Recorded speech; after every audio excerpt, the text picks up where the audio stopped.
दोस्तों, जब पैसा बोलता है तो मिसाइलें चुप हो जाती हैं। दुनिया में युद्ध सिर्फ टैंकों, फाइटर जेट्स और मिसाइलों से ही नहीं लड़े जाते। कई बार सबसे खतरनाक लड़ाइयां बिना गोली चले लड़ी जाती हैं।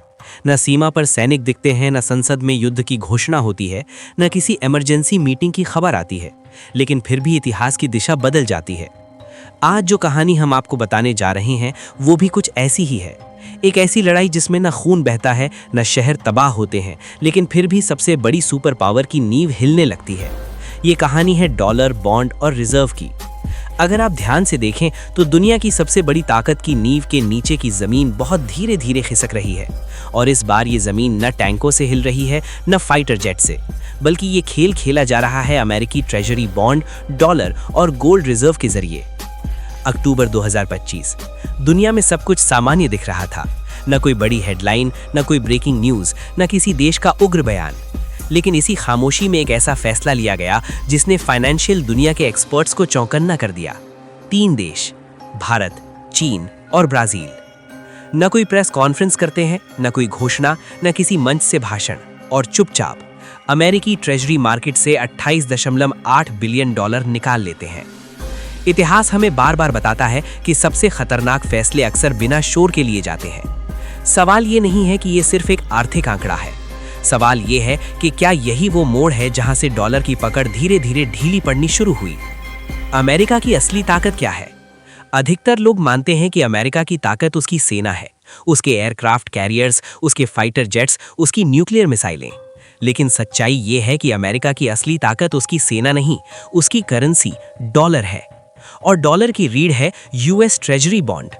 दुनिया का हर देश, हर सेंट्रल बैंक, हर फाइनेंशियल सिस्टम किसी न किसी रूप में अमेरिकी ट्रेजरी पर निर्भर रहा है, क्योंकि दशकों से यह भरोसा बना रहा कि अगर पूरी दुनिया डूब भी जाए तो अमेरिका नहीं डूबेगा। लेकिन अब यही भरोसा धीरे धीरे सवालों के घेरे में आ रहा है। 18 दिसंबर 2025 को नीदरलैंड के बड़े बैंक DING की एक रिपोर्ट सामने आती है। रिपोर्ट में कोई सनसनीखेज भाषा नहीं, न कोई डरावना शब्द, बस एक सीधा सा वाक्य। ब्रिक्स देशों द्वारा अमेरिकी ट्रेजरी होल्डिंग्स में गिरावट अब एक स्थायी ट्रेंड बनती दिख रही है।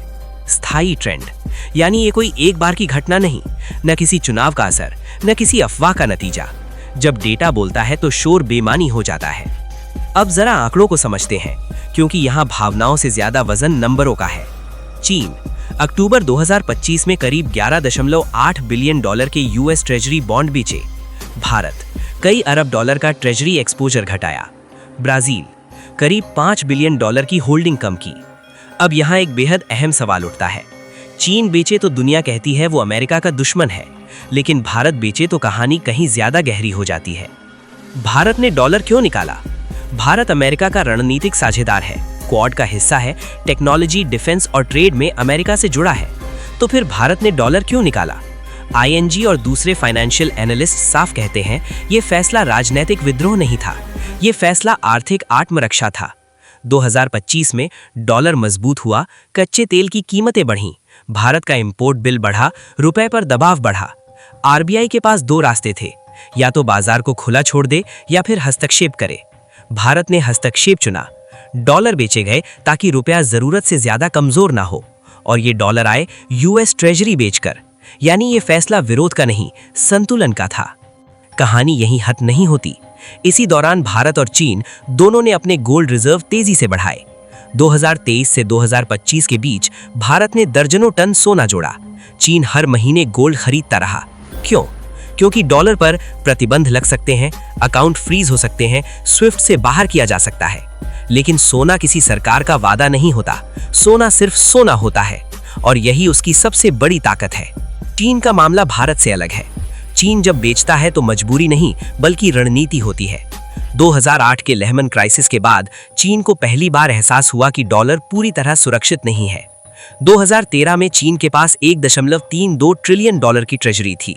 आज वो आंकड़ा लगातार घट रहा है। ये गुस्से में लिया गया फैसला नहीं, ये एक लंबी, शांत और बेहद धैर्यपूर्ण रणनीति है।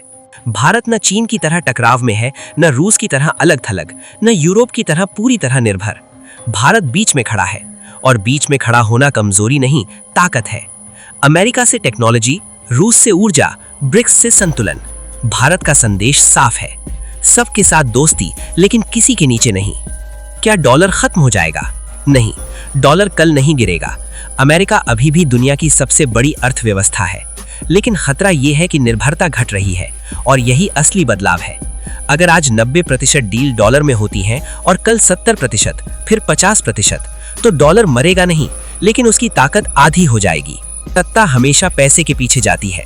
आज कोई युद्ध नहीं हुआ, कोई मिसाइल लॉन्च नहीं हुई, बस पैसे की दिशा बदली गई। और इतिहास बताता है, सत्ता उसी दिशा में जाती है जिधर पैसा जाता है। साम्राज्य युद्ध से पहले नहीं गिरते, वे तब कमजोर होते हैं जब दुनिया उन पर निर्भर रहना छोड़ देती है। और शायद ये प्रक्रिया अब चुपचाप शुरू हो चुकी है। अब आपकी बारी है। क्या भारत सही दिशा में चल रहा है? अपनी राय कमेंट में जरूर बताइए। जय श्री राम।